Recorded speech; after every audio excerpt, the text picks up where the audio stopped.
यक्ष और यक्षिणी भारतीय पौराणिक कथाओं के दो गूढ़ अस्तित्व हैं जो हजारों वर्षों से भारतीय लोक कथाओं का हिस्सा रहे हैं। दोनों दिव्य प्राणी हैं जिनमें पुरुष को यक्ष और महिला को यक्षिणी के रूप में जाना जाता है। वे लंबे समय से विद्वानों और आम लोगों के बीच आकर्षण का स्रोत रहे हैं।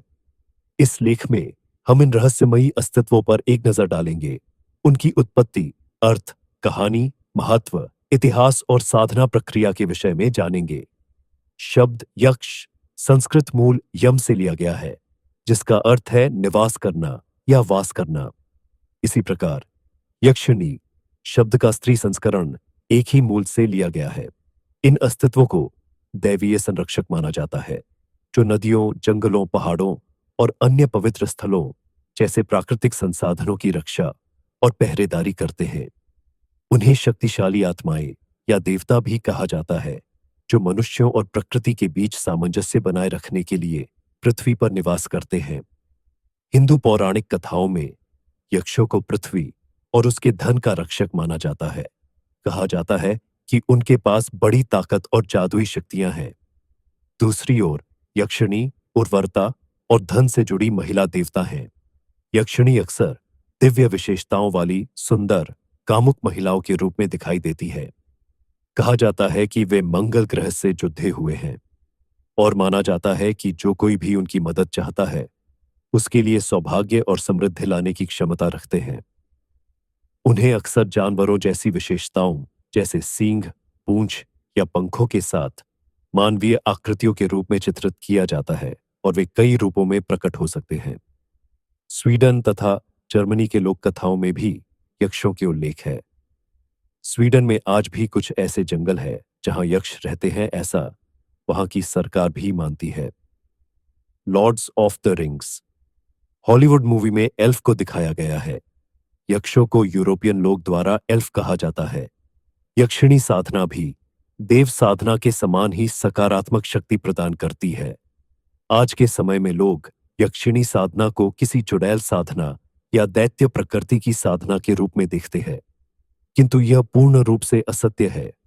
जिस प्रकार हमारे शास्त्रों में 33 करोड़ देवता होते हैं, उसी प्रकार 8 यक्ष और यक्षिणियां भी होते हैं। गंधर्व और यक्ष जाति को देवताओं के समान ही माना गया है। समय के साथ उन्हें परोपकारी संरक्षक आत्माओं के रूप में जाना जाने लगा, जो उनकी सहायता मांगने वालों को सहायता और मार्गदर्शन प्रदान कर सकते थे। यक्ष और यक्षिणी पहली बार पुराणों, महाकाव्यों सहित प्राचीन हिंदू शास्त्रों में दिखाई दिए।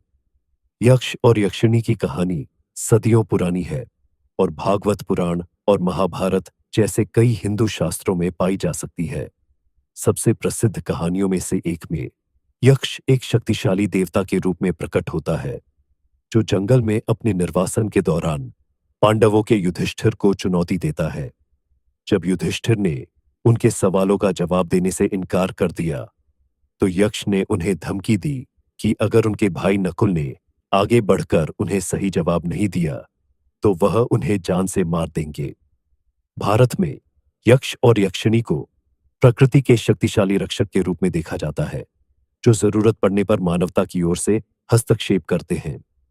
माना जाता है कि वे करुणा के अवतार हैं और ठीक से आह्वान करने पर इच्छाओं को पूरा करते हैं। इसके अलावा वे सौभाग्य और भाग्य से भी जुड़े हुए हैं। ऐसा माना जाता है कि उनकी उपस्थिति किसी व्यक्ति या परिवार के लिए धन और समृद्धि ला सकती है। इसके अलावा इन संस्थाओं को शक्तिशाली आध्यात्मिक मार्गदर्शक के रूप में भी देखा जाता है, जो साधकों को आत्म साक्षात्कार की उनकी यात्रा पर बोध और समझ प्रदान करके ज्ञान प्राप्त करने में मदद कर सकते हैं। हालांकि इन संस्थाओं की सटीक उत्पत्ति अज्ञात है। ऐसा माना जाता है कि वे प्राचीन काल से आसपास रहे हैं। वास्तव में यक्षी के शिलालेख, यक्षिणी का बहुवचन रूप, पूरे भारत में कई स्थलों पर पाए गए हैं। ये शिलालेख उन्हें सींग, पूंछ या पंखों जैसी जानवरों की तरह विशेषताओं वाली सुंदर महिला आकृतियों के रूप में चित्रित करते हैं। इसके अतिरिक्त अतीत में शासकों द्वारा यक्षी को समर्पित मंदिर भी अपनी भूमि पर उनकी सुरक्षा करने के लिए यक्ष और यक्षी का आह्वान करने के लिए बनाए गए थे। यक्ष और यक्षिणी साधना अनुष्ठानों या पूजा के माध्यम से इनका आह्वान करने की एक प्रक्रिया है। साधना प्रक्रिया अलग अलग धर्मों और मान्यताओं के अनुसार अलग अलग हो सकती है।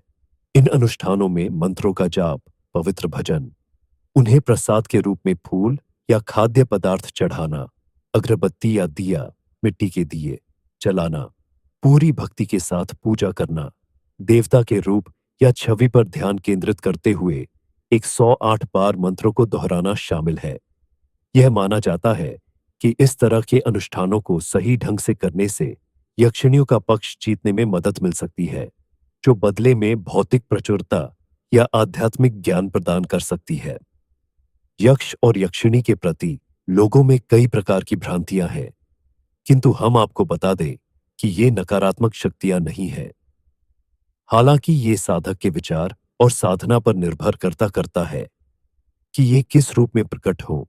किसी भी साधना को बिना गुरु के ज्ञान और आशीर्वाद के करना मार्ग से भटका सकता है। इसलिए यक्ष और यक्षिणी की साधना भी अनुभवी गुरु के मार्गदर्शन में ही करनी चाहिए।